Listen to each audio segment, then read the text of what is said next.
Warning: the real reason your faith might be fading isn't what you think. It's not because God is silent. It's not because your prayers are going unanswered. It's because something hidden, something dangerous has crept into the cracks of your heart without you even noticing. And unless you wake up to this now, you may soon find yourself so far from the fire of God that you won't even remember what it felt like to burn for Him. The first shocking truth is this: your faith doesn't fade overnight. It fades in secret, in the small compromises you brush off as harmless, in the moments when you choose convenience over conviction, when you scroll endlessly, when you gossip lightly, when you let bitterness take root without pulling it up by the word. And like Hebrews 2:1 warns, we must pay the most careful attention so that we do not drift away. The second hidden danger is spiritual fatigue that feels like emotional exhaustion, but is actually the result of spiritual malnourishment. You're feeding your mind on endless noise, but your spirit is starving.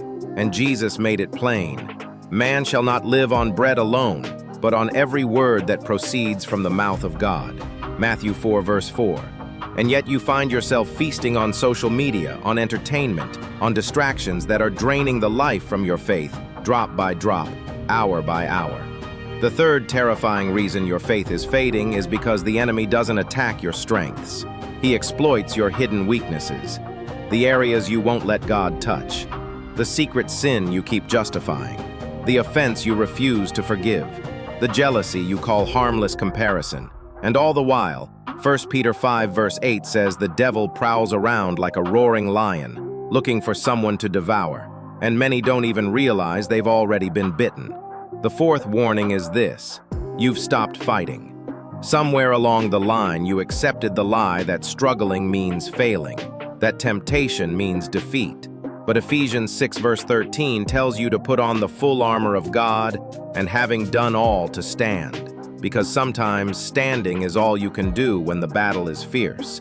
But giving up is never the option God has called you to. He didn't save you for you to coast. He saved you for a purpose, and that purpose requires endurance. The fifth and most dangerous reason your faith is slipping is because you've let your feelings become your guide instead of the unchanging truth of the Word. When you don't feel God, you assume He's absent. When you don't see progress, you assume He's abandoned you. But the Word declares in 2 Corinthians 5 verse 7, "We walk by faith, not by sight."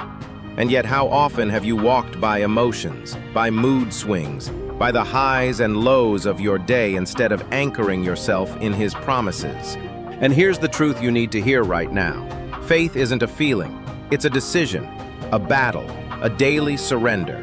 And some days it will feel like you're barely holding on, but as long as you hold on, as long as you refuse to let go of the hand of God, you are still in the fight. And I need you to understand this. The enemy doesn't fear Christians who attend church, who post Bible verses, who wear the cross. He fears the ones who refuse to quit even when the fire burns low, who get back up when they fall, who choose to believe even when every voice in their head screams doubt, because those are the ones who walk in power. So if you're sitting there wondering why you feel numb, why the passion is gone, why it feels like you're drifting, stop looking for a lightning bolt moment and start returning to the basics. Get on your knees, open the Word, confess the sin, forgive the offense, remove the distractions, because James chapter 4 verse 8 says, "Draw near to God, and He will draw near to you." It's not complicated, but it is costly. And let me say this as a final warning: if you don't fight for your faith, the world will steal it from you inch by inch, and one day you'll wake up wondering how you got so far from His presence. But if you decide right now, in this moment, to turn back, to rekindle the fire, to say yes to God again, then no matter how cold you feel, He can reignite what's been lost. Because Philippians chapter 1 verse 6 promises that He who began a good work in you will carry it on to completion. So don't wait, choose now, because your faith is worth fighting for. If this spoke to you, don't forget to subscribe to the channel, hit the like button, share this message with someone who needs it, and thank you for watching. I'll see you in the next video.